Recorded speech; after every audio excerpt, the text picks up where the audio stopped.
Olá pessoal, esse aqui é a terceira parte do nosso estudo sobre seleção de atributos e redução de dimensionalidade.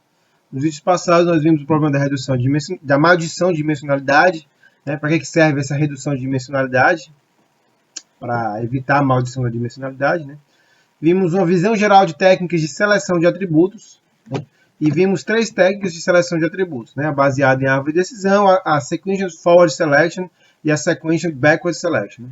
Todas essas técnicas são técnicas que a gente chama de seleção de atributos, ou seja, elas vão excluir alguns atributos e selecionar outros atributos. Mas esses atributos selecionados, eles não se alteram. Eles digamos assim, vão para o classificador inalterados, eles já estão prontos para entrar no classificador, não há alteração deles. O que a gente vai ver a partir de agora é a transformação de atributos, certo? Ou seja, a gente vai fazer a redução de dimensionalidade, só que a gente não vai, digamos assim, deixar os atributos intactos, só selecionar alguns e filtrar outros. Não, a gente vai transformar todos eles em um conjunto de outros atributos, só que com um menor número. Tá? Por isso que, na verdade, eu coloco o título como seleção de atributos e redução de dimensionalidade. Porque, no fundo, seleção de atributos é uma redução de dimensionalidade. Tá? Eu estou selecionando atributos, eu estou reduzindo a dimensionalidade. Mas nem toda redução de dimensionalidade é seleção de atributos. Então, redução de dimensionalidade é um nome mais genérico, certo? Eu posso reduzir a dimensionalidade selecionando atributos ou transformando os atributos. Né? A gente viu a seleção, agora vamos ver a transformação. Basicamente, a gente vai ver essa técnica PCA. Certo? E como ela é muito importante, eu vou falar muito dela, eu vou dividir em dois vídeos essa parte sobre PCA. Tá? Então, hoje vamos ver a parte 1 sobre análise de componentes principais, ou PCA. Esse aqui é... Então, a gente então se enquadra dentro da parte de transformação de atributos. Né? O que é transformar atributos, como eu acabei de falar? É gerar um novo conjunto de atributos a partir de uma combinação linear ou projeções, né, dos atributos originais. Certo? Ou seja, a gente vai ter outros atributos. Né? Por exemplo, a gente vai ter essa técnica que a gente vai estudar, PCA. Tem o LDA, que a gente já estudou aqui em outro vídeo, Linear Discriminant Analysis, que a gente faz uma projeção, é uma técnica de transformação de atributos, né? Que pode ser vista como classificador também, mas ela é uma técnica, originalmente ela é uma técnica de transformação de atributos. Certo? E tem outra técnica chamada agregação de atributos, que eu vou falar rapidamente, antes de entrar no PCA, que é o objetivo desse vídeo mesmo, eu vou entrar falar um pouquinho de agregação de atributos, certo? Enfim, e quando você faz essa transformação de atributos, em geral, você também ordena eles segundo alguma parcela de informação que conduzem, assim. Quando você transforma os atributos originais em outros atributos, em geral, esses atributos eles têm uma hierarquia assim, do mais importante para o menos importante, semelhante com o que a gente fez lá em seleção de atributos. Né? E aí, isso é o que nos permite descartar alguns atributos. Na verdade, o PCA que a gente vai estudar aqui, que é o tema desse vídeo de hoje, né? Quando você transforma os atributos em outros, você não diminui a quantidade. Originalmente, não diminui a quantidade de atributos. Mas como eles estão ordenados do mais importante para o menos importante, aí você pode descartar os menos importantes. Certo? Então é assim que funciona. Tá? E aí o resultado seria um espaço de dimensão menor, ou seja, a redução de dimensionalidade, sem descartar a informação útil. Tá? Então tem essa ordenação e você, no PCA, né, e aí você descarta os menos importantes. Tá? Antes de falar de PCA, só falar rapidamente o que eu chamei de agregação de atributos. No fundo, rapidamente eu queria falar sobre isso. A agregação de atributos é você fazer uma transformação de atributos de forma manual, digamos assim. Certo? Você manualmente pega atributos e junta eles. É muito comum isso também, certo? Em mineração de dados, principalmente. Né? Às vezes você tem certos atributos e você, digamos assim, manualmente, com base no seu conhecimento, você pode agregar certos atributos. Né? Eu dei um exemplo aqui, massa e volume, eu posso dividir, colocar sua densidade. Enfim. Ou seja, agregação de atributos é só dizer que você manualmente pode fazer isso, certo? Se você tem uma informação a priori a respeito daqueles dados, certo? Ok? Então, só para dizer, existe isso também seria uma transformação de atributos, isso também pode reduzir a dimensionalidade, tá? Só para deixar bem claro, mas o foco daqui do texto seria uma técnica de fazer isso bem diferente, tá? Sem ser manual, ok? Que é essa técnica PCA, análise de componentes principais, né? Que é a sigla em inglês, Principal Component Analysis. Vou usar essa sigla PCA porque é a sigla em inglês, né? Porque é a sigla conhecida, tá? Então, o que é PCA? PCA é uma transformação que eu faço nos dados, uma transformação linear que eu faço nos dados. O objetivo número 1 do PCA seria, a característica básica do PCA eu vou transformar o conjunto de variáveis e atributos que são possivelmente correlacionados em atributos descorrelacionados, certo? Então, a característica talvez mais marcante do PCA é essa. Eu tenho os atributos que são correlacionados. Na saída do PCA, eu transformo eles em atributos descorrelacionados. Isso pode ser muito bom, certo? Por dois motivos. Primeiro, tem certos classificadores que exigem que sejam descorrelacionados os atributos, como o naive Bayes, lembra? No naive Bayes você tem que ter atributos descorrelacionados. E segundo, que qualquer classificador em geral tem a tendência de não funcionar bem se eu tiver atributos correlacionados. Então, ao fazer isso, você elimina isso, você garante que os atributos que estão entrando no seu classificador não são correlacionados. Isso é muito poderoso, tá? Garante que aqueles atributos não vai ter correlação entre eles, tá? E isso muitas vezes melhora o desempenho do classificador, certo? Essas novas variáveis que eu transformo, a gente chama elas de componentes principais, certo? Por isso que o nome é análise em componentes principais, tá? Só para deixar claro também uma coisa sobre o PCA, enfim, apesar de eu estar falando aqui o PCA no contexto de classificação, o PCA ele não é usado só para classificação, tá, pessoal? A gente está falando aqui no contexto de edição de dimensionalidade, porque classificação é a principal,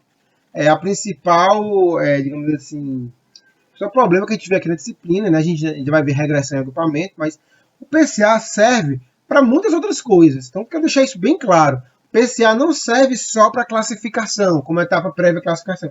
Ele serve para muitos outros problemas. Aqui, por hora, a gente vai usar enquanto método de redução de dimensionalidade para classificação. Mas ele serve também para regressão, serve também para o agrupamento e serve para outras coisas que não tem nem a ver com o reconhecimento de padrões, tá? Outras coisas não tem nada a ver, ele é super poderoso, serve para muita coisa, tá? Eu sou bem fã dessa técnica PCA, eu gosto bastante dela, tá? E no final, inclusive no próximo vídeo, no final dessa parte do PCA, eu vou inclusive falar de outras aplicações do PCA que não tem nada a ver com reconhecimento de padrões, tá? Ok? E outra característica do PCA é o seguinte, é um método não supervisionado, tá?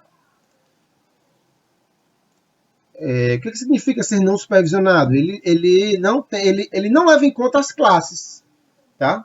Ele não leva em conta as classes em que os objetos estão pertencendo, tá? Então, quando você vai usar o PCA, normalmente no classificador supervisionado, você tem lá as classes e com os rótulos, né, das classes.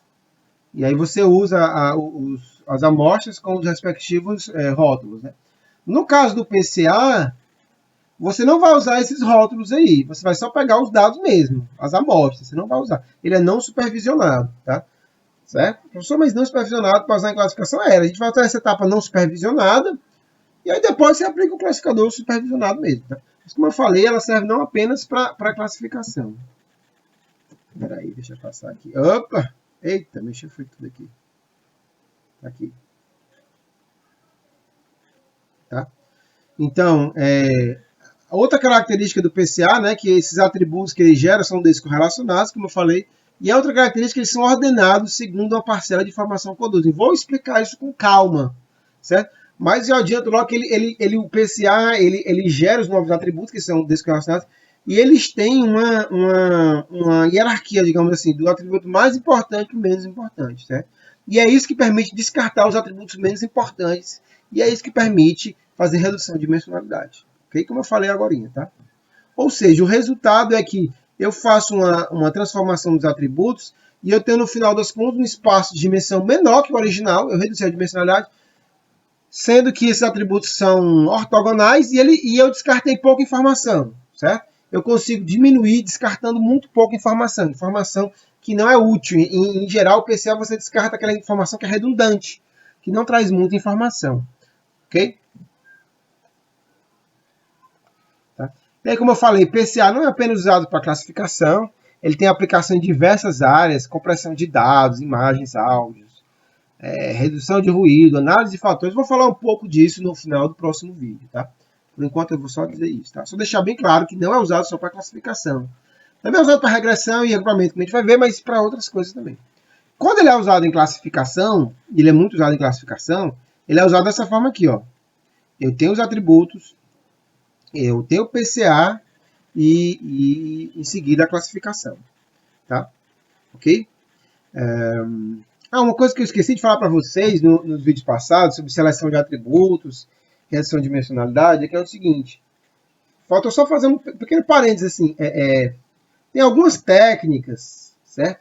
De reconhecimento de padrões, mas que a gente não vai ver aqui porque são redes neurais, né? Lembrando, redes neurais a gente não vê aqui nesse curso, porque vocês vêm na disciplina de IC, Inteligência Computacional, tá? Então a gente não vê aqui, a gente não vê redes neurais por conta disso, né? Mas tem alguns tipos de redes neurais, aquelas chamadas redes neurais profundas, que são conhecidas como Deep Learning, né? Que esse Deep Learning tem ficado muito popular ao longo dos últimos anos, né? Que são as redes neurais profundas, por exemplo, aquelas redes convolucionais, né? CNNs, Convolutional Networks, que é considerado também um aprendizado profundo. Alguns tipos dessas redes de Deep Learning, elas têm uma espécie de extração de atributos automática. Você coloca os teus sinais, por exemplo, o CNN, ele é muito usado em imagem, né? Ele tem uma espécie de extração de atributos automática. Ele tem várias camadas, né? Para quem conhece uma rede, por exemplo, MLP, talvez saiba que se eu tiver uma camada oculta, né? Ou seja, tem a camada de entrada, uma oculta e a de saída. Essa primeira passagem, né, para a camada oculta, ela é como se ela fosse uma extração de características da primeira. E na segunda é como se fosse um classificador mesmo. Né? E o Deep Learning ele sempre tem essa característica. Ele tem camadas que servem para ti como se fosse automaticamente extrair características. Certo? Então ele automaticamente extrai características e depois classifica. Então o Deep Learning ele tem muito essa característica de ter essa extração automática. Você não precisa extrair atributos. O Deep Learning já extrai esses atributos. Então, no caso de Deep Learning, assim, não é tão indicado, essas técnicas não são tão indicadas, porque você não tem extração de atributos, então você não são indicadas, não costuma se usar. Porque você não tem extração de atributos, então você não tem essa parte. Então, assim, essa parte de seleção de atributos que a gente viu, e PCA em geral não se usa quando você tem casos de Deep Learning, em que a rede, ela própria já extrai os atributos automaticamente, como o caso de, por exemplo, imagens em redes convolucionais. Ela mesma já vai extrair os atributos. Então isso aqui não seria usado nesse caso, tá bom? Só deixar claro esse parênteses aí sobre tudo isso que a gente está vendo de seleção de atributos e redução de dimensionalidade, tá? Lá nesse tipo de rede, o sinal, a imagem vai bruta para o classificador. Tá? Então vamos lá, um pouquinho para matemática agora. Né? Eu vou chamar o número original de atributos de M, tá? Ou seja, o vetor de atributos original é um ponto no espaço m-dimensional, né? No RM. Eu vou chamar de x, tá? Isso é um vetor coluna x, tá? E o número de variáveis do PCA, após o PCA, é n, onde esse n vai ser menor ou igual a m, né? Para ter a redução de dimensionalidade, tá? Se for menor, tá? E esse vetor de atributos, então, após PCA, eu vou chamar de y, vai ser um ponto no espaço n-dimensional, ok? Então eu tinha mx com m atributos, e depois do PCA eu vou ter y com n atributos.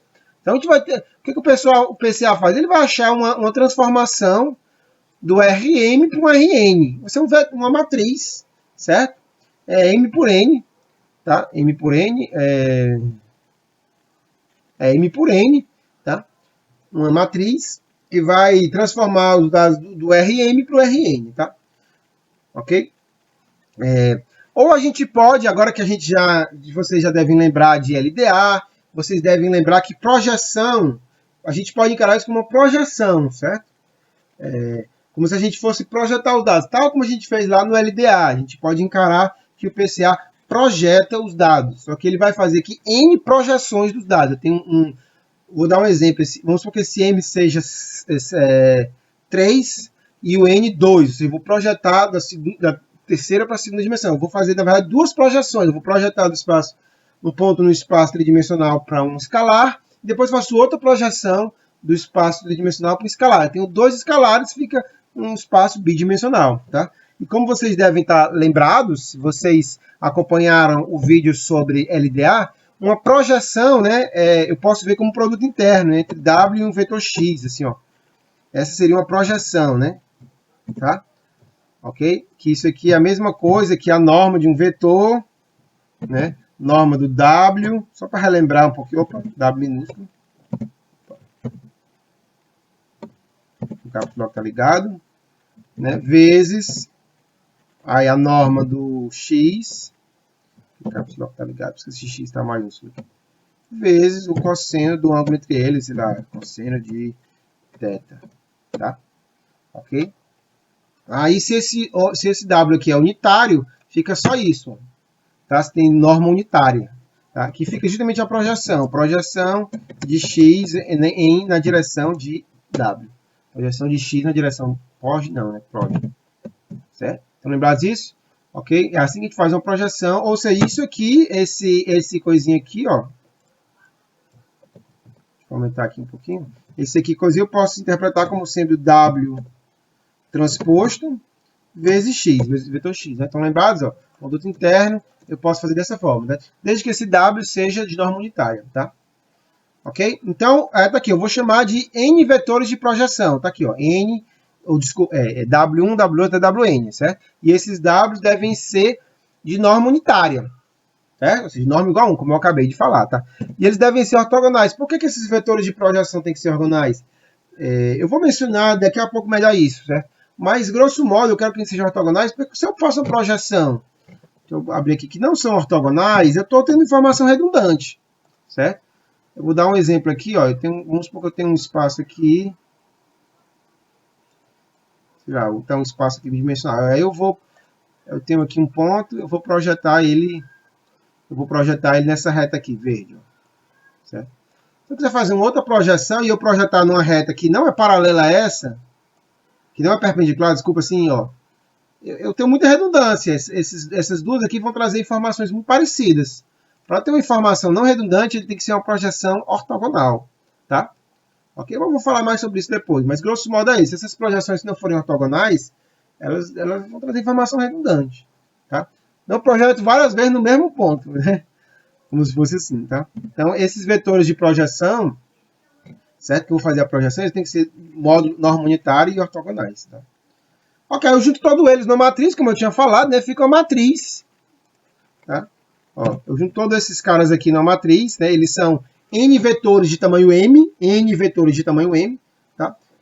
Aí fica a matriz de projeção, que é M por N, né? N vetores de tamanho M por 1, dá uma matriz M por N, tá bom? Certo? E essa matriz, ó, ela obedece isso aqui, ó. O que isso aqui está dizendo? Isso aqui está dizendo que ela é uma matriz ortonormal, ou seja, se isso aqui, ó, eu vou pegar isso aqui, ó. Pegar isso aqui. Ó, e multiplicar por isso transposto, ó, se eu transpuser essa segunda parte aqui, vai fica assim, ó, um embaixo do outro. Ó.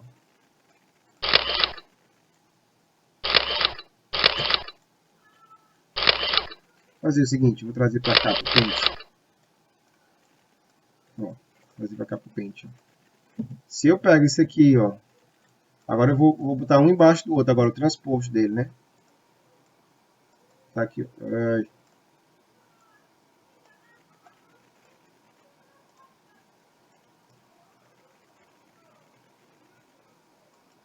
Mas tá dando... Tá chato só isso aqui. Certo? Seria isso. Na verdade, e eu ainda conjugo esse aqui, né? Na verdade, é o transposto do primeiro. O transposto do primeiro. Ó, eu transponho o primeiro e o segundo é conjugado. Então, aqui ainda seria conjugado esse aqui, ó. E teria ainda aqui um asteriscozinho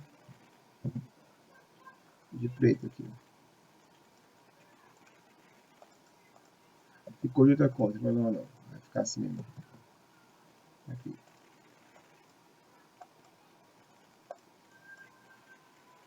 Tá difícil aqui, viu? Vou botar direto aqui. Aqui, ó. Bom, acho que deu para entender, né? Então, quando eu faço isso, ó, eu vou ter uma matriz que o primeiro elemento é W1, W1.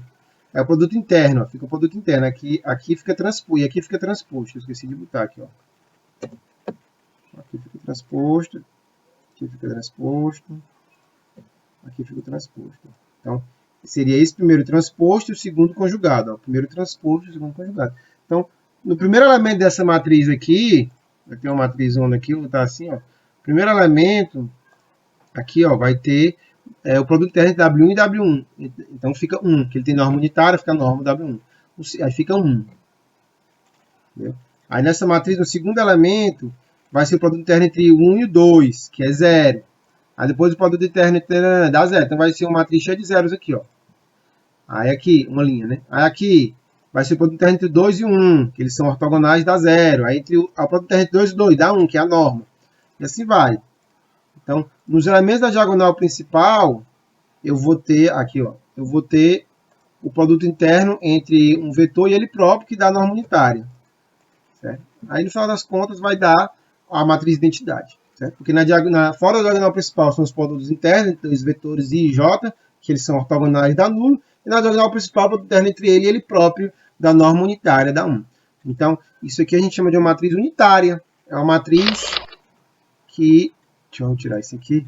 É uma matriz que as colunas são ortogonais e são de norma unitária, como eu quis que elas fossem aqui embaixo. Ortogonais de norma unitária. Vou voltar a falar sobre isso, mas eles são de norma unitária, porque nessa projeção, lembra? A norma do vetor tem que ser unitário. E eles são ortogonais, como eu falei, para não ter redundância de informação. Não vou projetar uma projeção e outra projeção, uma coisa que é parecida. Tá? Então está aqui a transformação do PCA, matematicamente falando. Ela é feita dessa forma aqui, ó. Agora a gente vai dizer como a gente achar essa matriz W. Tá? Como a gente vai achar essa matriz W, certo? Ok?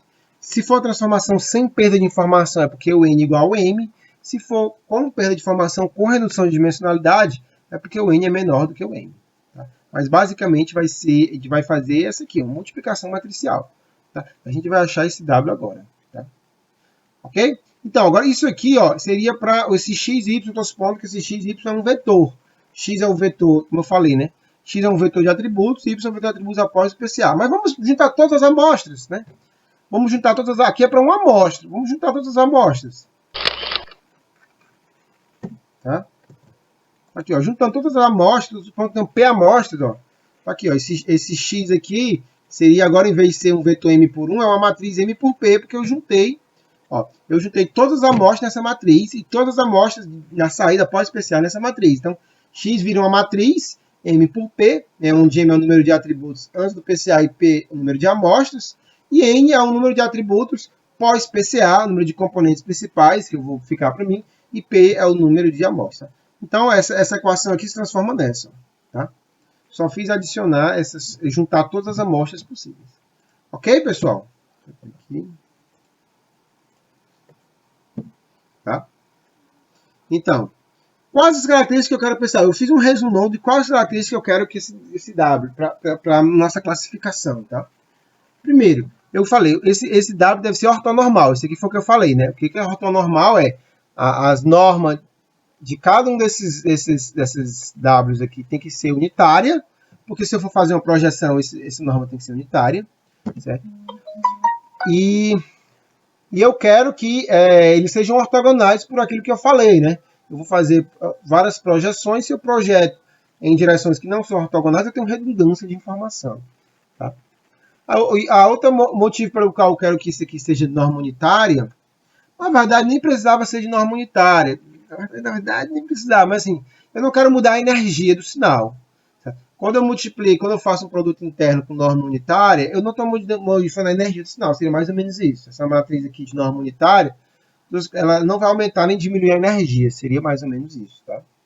Certo?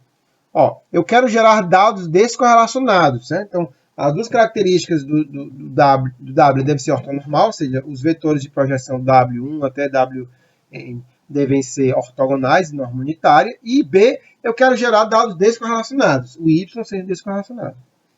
E C, o que eu quero mais? Eu quero assim, ó, isso aqui é uma coisa só, na verdade. Eu botei C, D e E, mas é uma coisa só. Tá? Eu quero que o primeiro... Eu quero, digamos, ordenar esses atributos por ordem de importância, certo? Do mais importante para o menos importante, para poder descartar aqueles que são menos importantes. E qual vai ser esse critério que eu vou usar de importância? Vai ser o seguinte, vai ser a variância dos dados. Como assim? Eu vou querer que por exemplo, vamos supor que eu faça uma projeção só. Tá? Eu vou reduzir para a dimensão igual a 1. Tipo a LDA, vou reduzir para a dimensão igual a 1. Eu quero que, ao fazer isso, a variância dos dados seja a maior possível. Certo? Eu quero manter a variância dos dados. Certo? Como assim, professor? Tá aqui, vou dar um exemplo aqui, vou logo para o lado. Tá aqui, ó. Vamos supor que eu tenho essa nuvem aqui, certo?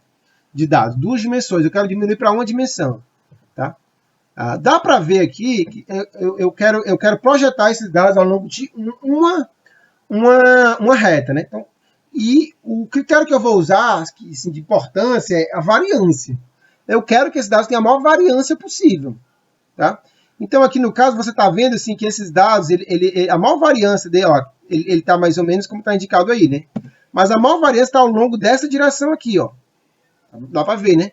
Que os dados estão mais achatados nessa direção. Então, se eu fosse usar o PCA um atributo de saída só, aqui no caso de 2 para 1, dois atributos de entrada e de saída, eu ia fazer ao longo dessa dimensão aí de vermelho.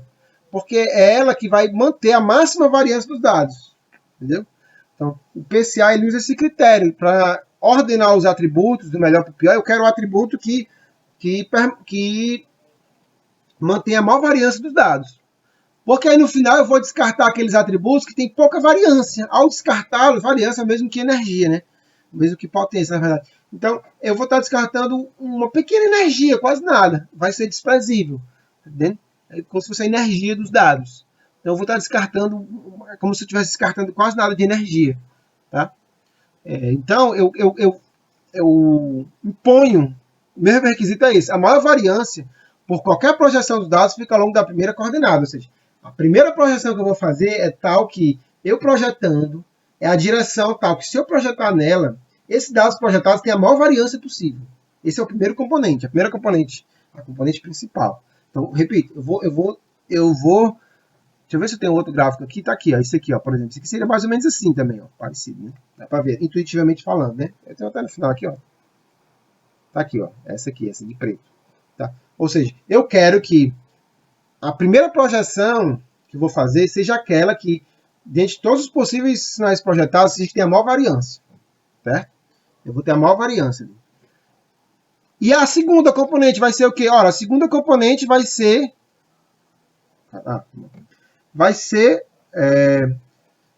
que tem a segunda maior variância, mas que seja ortogonal à primeira. Então, assim, eu tiro a primeira coordenada, como se eu tivesse, tiro aquela dimensão ali, e os dados que sobrar eu vou reprojetar, como se fosse assim. Tá?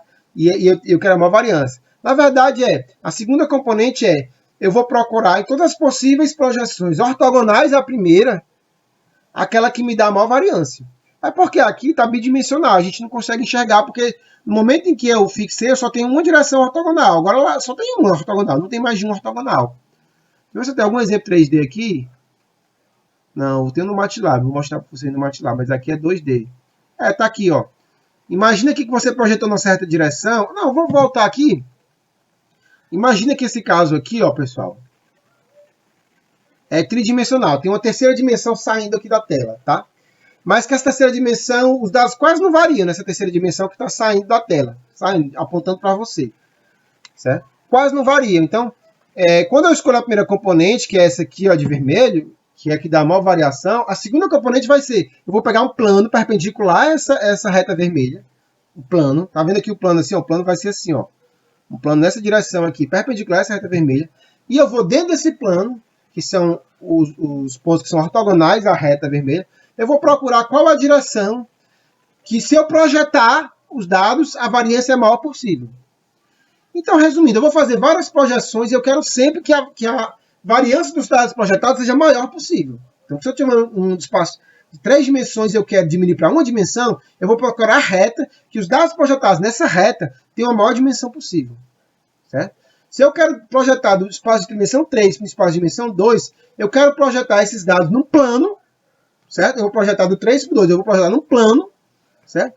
De tal que esses dados projetados nesse plano, no R2, tenham a maior variância possível. E assim vai. Eu sempre quero guardar a maior variância possível dos dados, certo?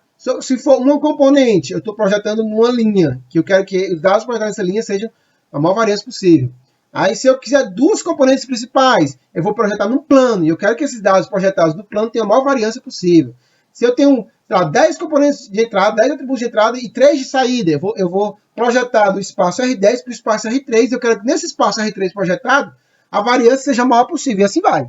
Eu quero sempre guardar a maior variância dos dados, porque variância é informação, tá? Ok? Se eu não tenho variância, os dados não estão mudando nada, enfim.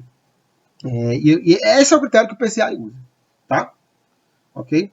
Então vamos agora para a parte mais matemática, certo? Bom, Eu vou chamar de Rx a matriz de covariância de X. Acho que vocês já estão familiarizados com o conceito de matriz de covariância, né? Ok? Tá aqui, ó. Lembrando, X é uma matriz, ó, Rm por P. Então, ao fazer isso aqui, ó, eu tenho uma matriz que tá errado, Rm por Rm, tá? Tá errado isso aqui, eu tenho que consertar, ó, Rm por Rm, tá? Certo? M por M. M por M, ó, M por M, tá? Essa matriz Rx é M por M, que é o número de atributos antes do PCA. Tá? E a matriz de covariância do Y está errada também, que é N por N. Está errado, eu vou consertar. Tá? A matriz de covariância por N, de Y, desculpa, é N por N. Tá? De X, M por N e a de Y por N. Eu quero que essa matriz de covariância do Y seja diagonal. Certo? Por quê? Porque eu não quero que os Y sejam descorrelacionados. Eu quero que, ó, cada linha desse Y aqui, ó, corresponde a corresponde a um atributo de saída, a um componente de saída. Após o PCA, cada linha do Y. Então, eu quero que eles sejam ortogonais. Então, o que eu quero, ó, eu quero que o RY seja ortogonal, seja diagonal. Essa matriz sendo diagonal, significa que todas as componentes do Y são descorrelacionadas. Certo? Aqui, ó, eu estou supondo que os dados são descorrelacionados ao fazer isso. Gerar dados descorrelacionados. Supor, é o mesmo que dizer, essa matriz RY é diagonal. Certo? Eu vou repetir. Supor que os dados de saída após o PCA sejam descorrelacionados, dados transformados, é o mesmo que dizer que esse RY é diagonal. Tá? E aí eu transformei aqui, eu substituí, ó, isso aqui, ó, essa equação aqui, vou trazer ela para cá. Eu substituí essa equação aqui nessa aqui, ó. Então aí ficou isso, ó. Ficou isso aqui, ó. Eu substituí, ficou y transposto vezes x, aí esse y transposto ficou x transposto vezes w. Mas essa matrizinha aqui, ó, é justamente o Rx. Tá? Então ficou isso aqui, ó. Tá? Okay? E agora, a gente vai usar mais uma vez uma coisa que eu já falei aqui na disciplina, né? Nem lembro quando foi que eu já falei. Foi lá em LDA, né? Já falei de alto valor de autovetores, então não é a primeira vez que eu vou falar, né? Mas eu vou relembrar mais uma vez. O que é um alto valor e um autovetor de uma matriz? É isso aqui, ó. Esses U são os autovetores e esses lambdas são os autovalores, né? Todos os valores desse vetor U, tal que Rx vezes U seja o próprio U multiplicado apenas por um escalar, esses lambdas são escalares e o U são vetores, né? Então, todo U tal que Rx vezes U dá isso aí, dá o próprio U vezes um escalar, esse U é chamado de um autovetor da matriz Rx. E esse lambda é o correspondente a autovalor. Tá? Ok? E os autovetores são sempre de norma unitária, padrão. Tá? Ok? Então, relembrando que é um autovalor e um autovetor. Vou copiar aqui também. Apagar isso aqui. Vou copiar isso. Próximo slide. Tá aqui. Já copiei, não precisava. Certo? Então, o que eu vou fazendo aqui agora? Eu vou juntar todos os autovalores e autovetores numa matriz. Ó, aqui, ó. Certo? Eu juntar todos esses caras aqui, eu tenho essa matriz aqui. Certo? Certo? Esse cara aqui, ó, esse U, seria uma matriz que contém todos os autovetores. E esse lambda maiúsculo é uma matriz diagonal que contém todos os autovalores. É porque acontece o seguinte, ó, quando você tem, deixa eu fechar aqui, ó, quando você tem, ó, imagina aqui uma matriz, vou colocar uma matriz aqui qualquer, tá? E eu vou desenhar essas listazinhas representando as colunas dela, certo? Imagina uma matriz aqui, que representa as colunas da matriz, tá? E aí ela vai ser multiplicada por outra matriz, só que diagonal. Essa matriz é diagonal. Tá mais uma linha aqui. Aqui. Né? E essa matriz é diagonal. Tá aqui, ó. Tá aqui. Quando eu faço isso, isso aqui vai ser igual a uma matriz, certo? Que ela é igual a essa primeira matriz aqui, ó. Tá? Igual aqui as 5 colunas dela, tá? Acho que dá para entender, né? Aí como se fosse as 5 colunas, né? Só que é o seguinte, Só que é o seguinte, essa primeira coluna aqui, ó, vai ser igual a essa primeira coluna aqui, só que multiplicada por esse primeiro elemento. Isso aqui é uma matriz diagonal, então tudo isso aqui fora da diagonal principal é zero. Essa segunda coluna aqui, ó, vai ser essa segunda coluna multiplicado pelo segundo elemento aqui. E assim vai, a última coluna, essa última coluna multiplicado por esse elemento aqui, pelo último elemento aqui. Então, quando você multiplica uma matriz e depois multiplica pela direita por uma matriz diagonal, é isso que ocorre. As colunas são multiplicadas pelos elementos da diagonal principal. Foi isso que ele fez aqui, ó. Foi isso que ele fez aqui, ó. Quando ele faz isso aqui, certo? Quando ele faz isso aqui, ó, ele multiplica esse U depois por esse lambda aqui. O que ele está fazendo é ele pega esse U lambda aqui, ó. Ele está pegando isso aqui, ó. E aí o primeiro elemento, e multiplica para essa diagonal, o primeiro elemento vai ser multiplicado. Tá, antigamente, droga, tá tendo problema aqui. Antigamente não era assim não, esse negócio. Antigamente, não sei o que está acontecendo, mudou aqui alguma coisa. Pronto, aqui, ó. Pronto. Esse aqui vai ser multiplicado pelo lambda 1, aí o segundo vai ser multiplicado pelo segundo aqui. E assim vai. E esse último,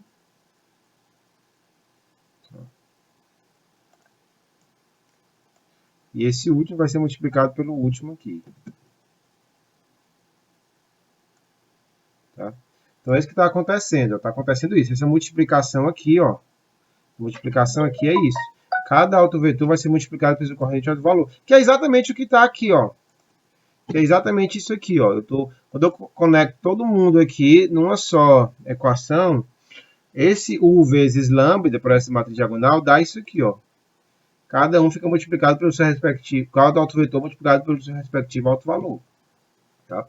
É isso que acontece aqui. Então, a gente tem isso aqui, ó. Isso aqui é os altos valores e autovetores todos juntos, certo? É essa equação aqui, só que todos juntos de uma vez, tá bom? Tá? E aí a gente pode reescrever essa equação dessa forma aqui, ó, multiplicando pela direita por U a menos 1, certo? Se essa matriz for inversível, né? Se for o caso. Mas, enfim, não vou me alongar nisso, não. Então, eu só multipliquei daqui para cá, eu só multipliquei do A direito por U a menos 1. Cheguei nisso aqui. Essa decomposição aqui, que eu vou repetir aqui, ó. Ah, eu vou repetir, não. Eu vou copiar aqui.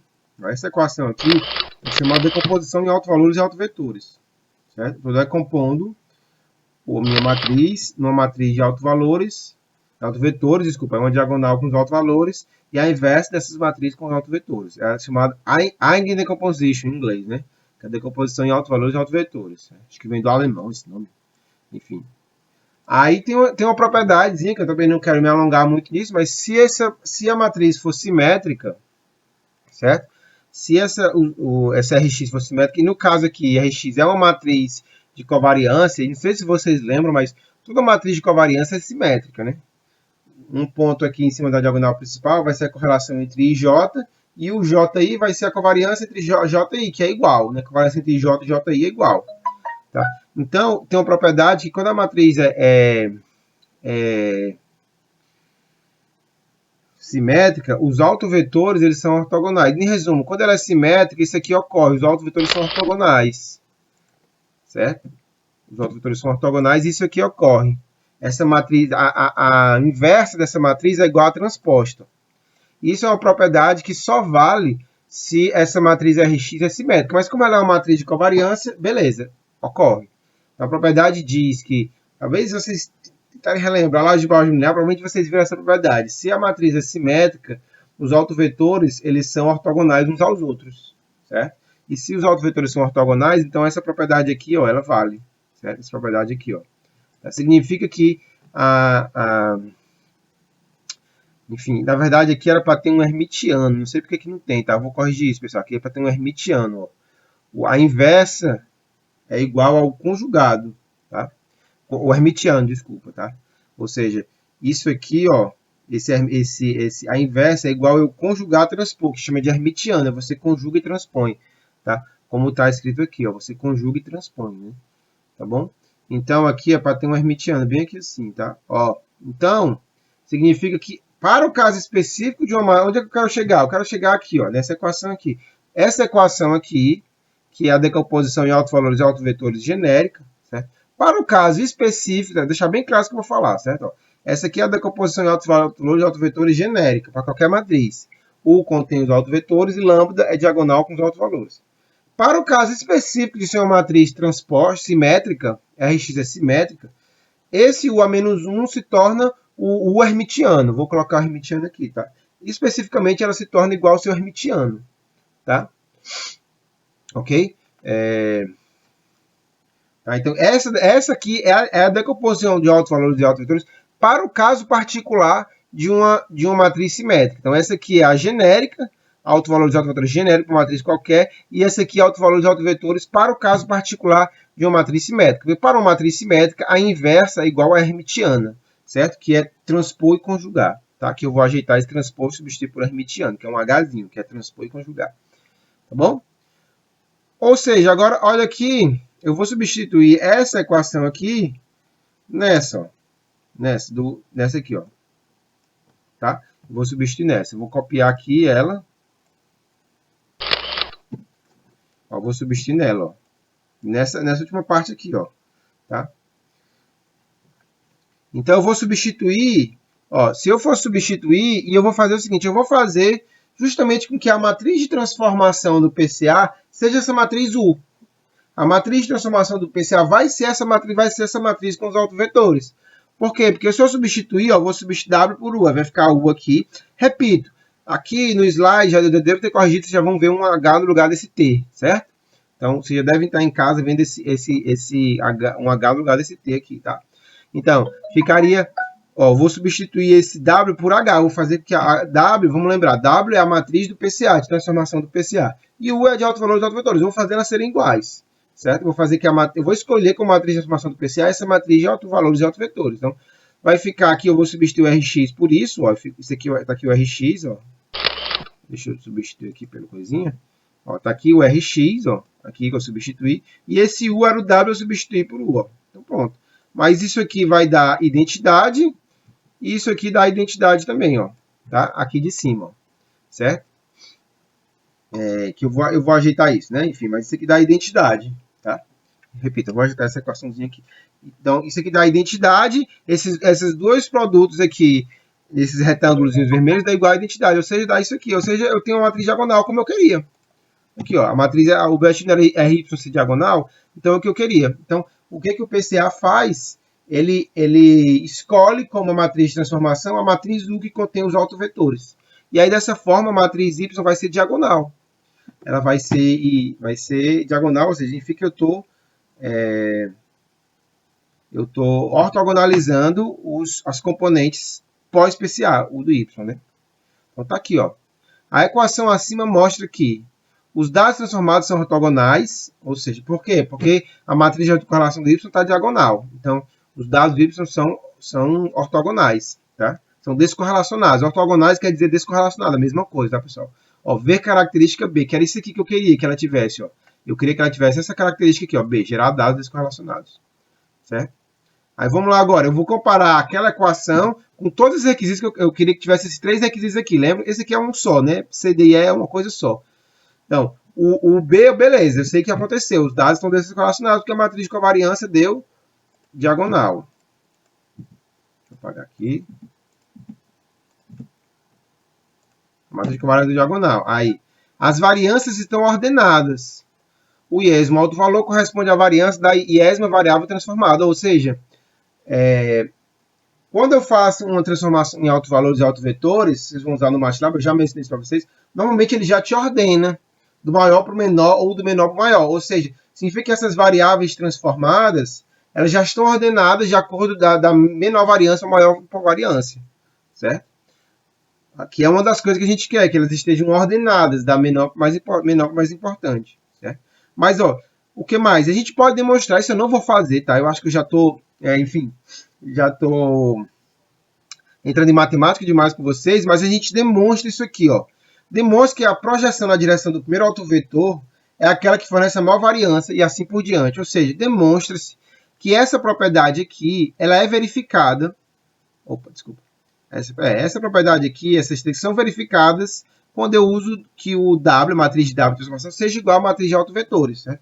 Ou seja, isso aqui é exatamente aquilo que eu queria. Né? A gente demonstra, não vou demonstrar isso, mas a gente demonstra que se eu usar como matriz de projeção, ou como vetores de projeção, desculpa, os autovetores, eu vou ter exatamente essa propriedade que eu quero. Ou seja, a primeira projeção vai ser justamente aquela que maximiza a variância dos dados projetados. Aí, se eu usar duas projeções, né, esses dois vetores, que são os dois primeiros autovetores, são justamente os que maximizam a projeção em torno de um plano, né, do R2, e assim vai. Certo?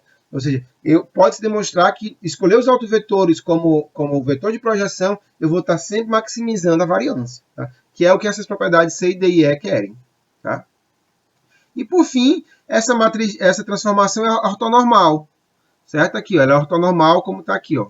Como exatamente o que eu queria, característica A. Característica A era que ela fosse ortonormal. Ou seja, o PCA escolhe como vetor de transformação a matriz com os autovetores, ou seja, os vetores de projeção são os autovetores, tá? Que ela obedece todas essas propriedades, é ortonormal, geram dados descorrelacionados e você ordena por variância, tá? Aquele que tem, assim, maximizando a variância dos dados projetados, tá? Então é exatamente isso que o PCA faz. Pode ter sido difícil até agora, pessoal, mas eu quis demonstrar isso para vocês para não simplesmente jogar, certo? Saber de onde vem, assim. Vem porque, pelo menos, eu demonstrei que o escolher como autovetor a matriz de transformação, você está ortogonormalizando. Eu não estou demonstrando isso aqui, certo? Porque aí ia ficar realmente muita matemática, mas pelo menos eu demonstrei essa propriedade de que a matriz dos autovetores ela ortonormaliza, deixa diagonal. Ou seja, ela deixa as variáveis do pós-PCA descorrelacionadas. Tá? É importante entender de onde vem. Mas a aplicação do PCA em si ela é bastante simples, como eu vou mostrar agora. Isso aqui é a demonstração de que ela funciona. Pelo menos da propriedade da ortogonalidade, né? Da descorrelação, certo? Mas a aplicação dela é bem simples, ó, como está aqui. Ó, as etapas do PCA são todas etapas bobas. Ó.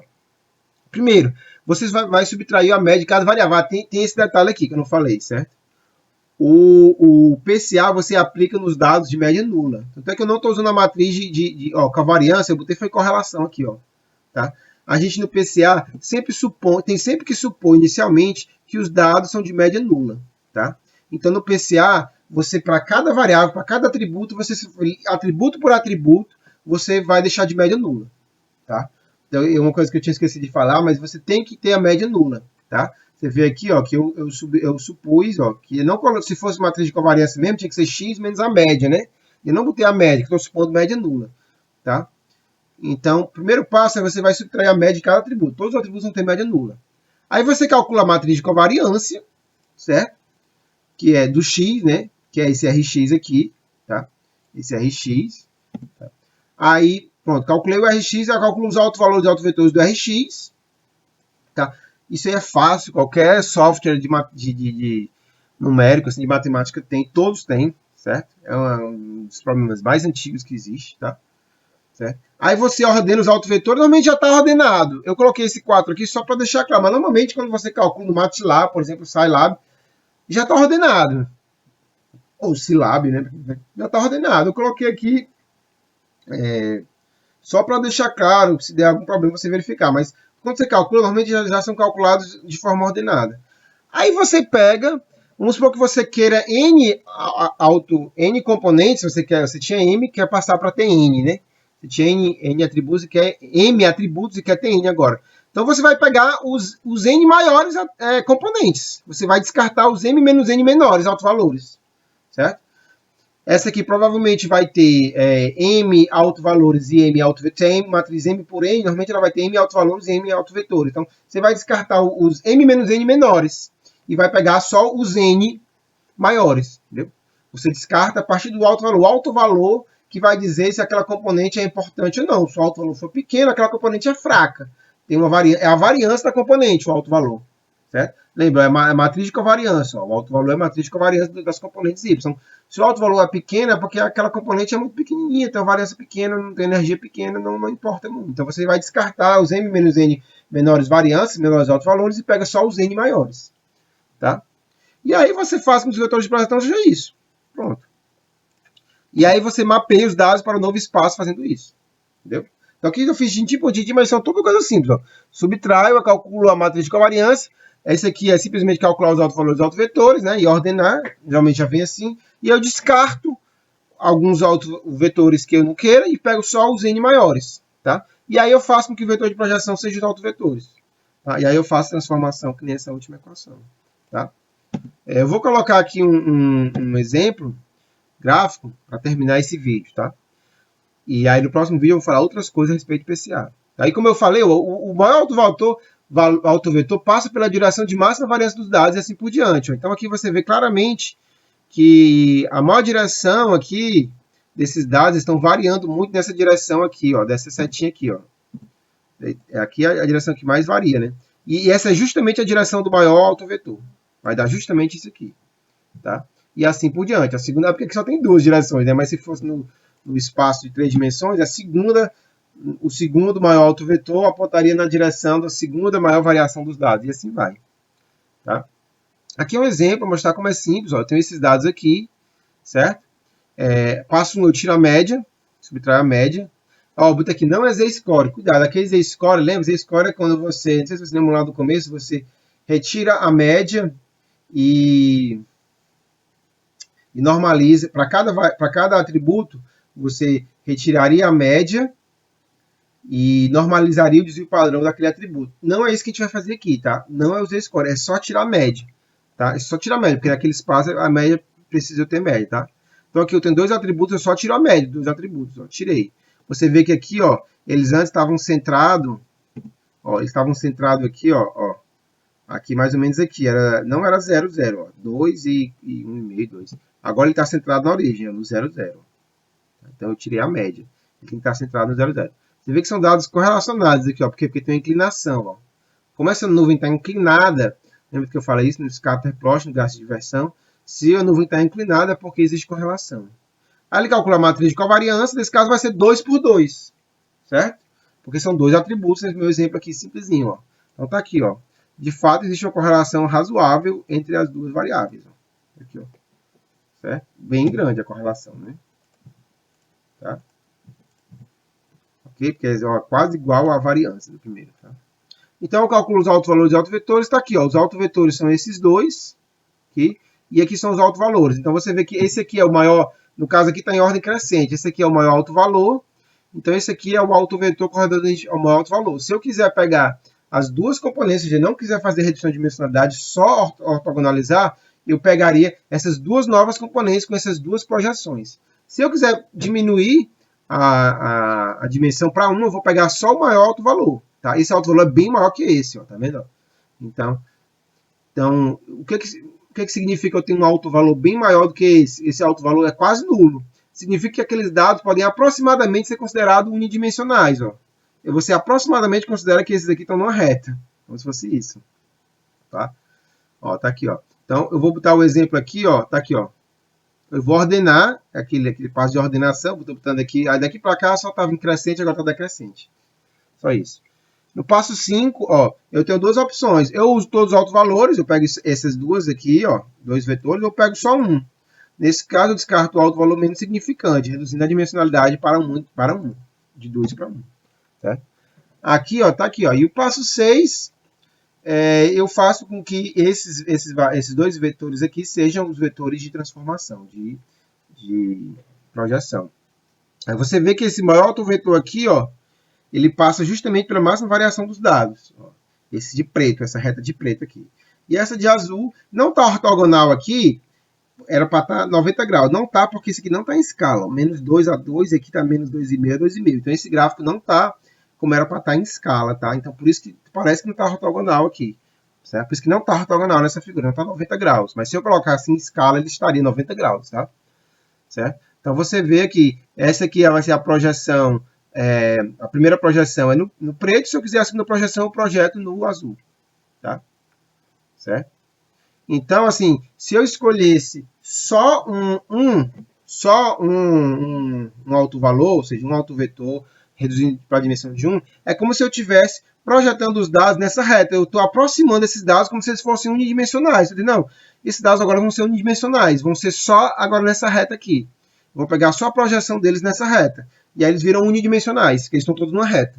Tá? E essa reta passa a ser o meu novo valor, a minha outra referência. Tá? E aí, pronto, agora eu mapeei os dados. Pronto, os dados mapeados ficam assim, ó. Aqui os dados.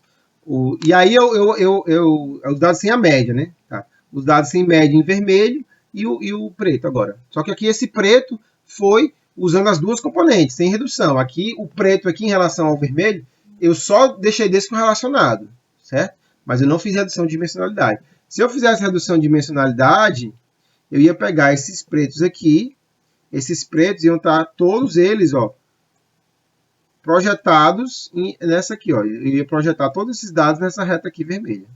Tá? Aí eles estariam unidimensionais. Eu vou mostrar isso para vocês no computador, certo? No próximo vídeo, tá bom? Ok? Mais um exemplo aqui é uma base sem PCA e uma base com PCA, ó, certo? Eles estão inclinados, ele vai tipo, tentar desinclinar essa base. Mas nota que aqui, ó, tá tudo da mesma cor, porque o PCA ele não vê cor, ele não vê classe.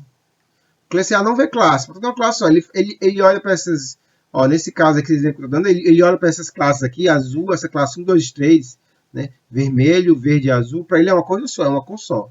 Certo? Então ele tenta desinclinar, deixar descorrelacionada essa base sem olhar para a cor, tá bom? Ok? E aqui é um exemplo.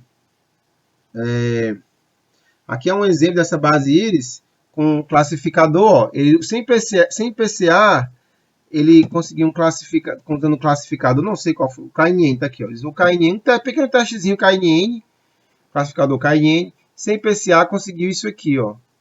Já com PCA ele conseguiu isso aqui, ele chegou a conseguir isso aqui, ó.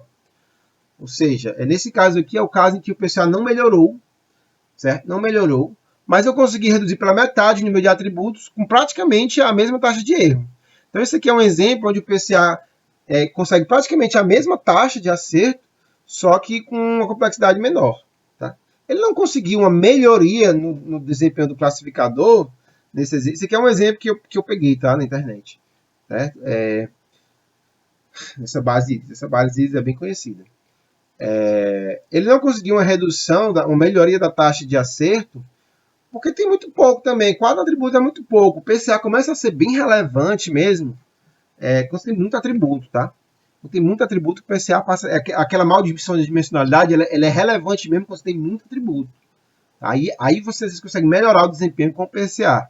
Mas aqui um exemplo com 4 atributos, o PCA provavelmente vai só fazer isso mesmo. Ele vai conseguir, se você tiver atributos correlacionados, ele vai conseguir diminuir essa quantidade de atributos com perdas mínimas de taxa de erro. Tá? Foi o que ele conseguiu. Ele disse que ó, desses 4 atributos, eles têm correlacionados, bastava ter 2. Tá? Mas não escolham 2. Todos eles são combinação linear dos 4. Essas duas componentes aqui são combinação linear dessas 4. Mas bastava 2 combinações lineares. Tá? Okay? Então é o caso de um exemplo em que ele conseguiu manter praticamente a mesma taxa de acerto, só com menor capacidade. Não conseguiu melhorar, porque normalmente isso só ocorre quando você tem realmente muitos atributos. A maldição de dimensionalidade não vai ocorrer com 4 atributos. Certo? Aqui é outro exemplo semelhante, tá? A mesma coisa, tem os dados de entrada. Certo? Aí o primeiro passo eu subtraio as médias, está aqui, você dá uma olhada em casa. Certo? Aí subtrai as médias, calculei as matérias. Na verdade, acho que é o mesmo exemplo de lá de antes. Né? Acho que eu coloquei o mesmo exemplo. Só que aqui, ó, agora dessa vez ele está em escala. Ó. Agora sim eles estão bem ortogonais. Você vê aqui, ó. Tá? Aqui, uma pedaço do meu espaço. Aqui, ó, pronto, tá aqui, ó. Aqui se eu tivesse os dados projetados para uma dimensão só, certo? Se eu tivesse os dados projetados para uma dimensão só, estaria desse jeito aqui, ó. Aqui eu recoloquei no espaço original, certo? Eu desfiz, eu fiz o seguinte aqui, ó. Eu peguei, fiz o PCA só com um alto valor, certo? Ou seja, trouxe para a dimensão 1, ele ficou aqui, ó, na reta. Aí eu troquei de volta para o espaço original. Ó, obtendo os dados na base original com dimensão reduzida. Não esqueci de adicionar a média. Ou seja, só para comparar, eu desfiz essa rotação. Tá? Eu desfiz a transformação só para ver como é que ficava. Ó. Como se eu tivesse pegado esses dados aqui e projetado nessa reta. Nessa reta aqui. Assim. Beleza? Bom, eu vou ficar por aqui. E no próximo vídeo a gente termina de falar sobre PCA, ok? Um abraço.